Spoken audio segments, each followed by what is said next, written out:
எழுமின் விழிமின் எண்ணிய செயல் கைகூடும் வரை உழைமின் என கூறிய சுவாமி விவேகானந்தரின் 150வது பிறந்த நாள் இன்று. அவரது பிறந்த நாள் தேசிய இளைஞர்கள் தினமாக கொண்டாடப்படும் நிலையில் நாடு முழுவதும் சிறப்பு நிகழ்ச்சிகள் நடைபெற்று வருகின்றன. சென்னை மெரினா கடற்கரையில் பள்ளி மாணவர்கள் 1000க்கும் மேற்பட்டோர் சுவாமி விவேகானந்தரின் பிறந்த நாள் விழாவை கொண்டாடினர். அப்போது பல மாணவர்கள் விவேகானந்தர் போன்று வேடம் அணிந்திருந்தனர்.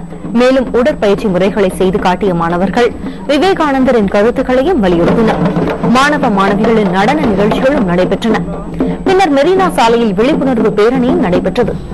இதேபோன்று ஆந்திர மாநிலம் விசாகப்பட்டினத்தில் பள்ளி மாணவ மாணவிகள் 150 பேர் சுவாமி விவேகானந்தரை போன்று வேடம் அணிந்து பிறந்த நாள் விழாவினை கொண்டாடினர்.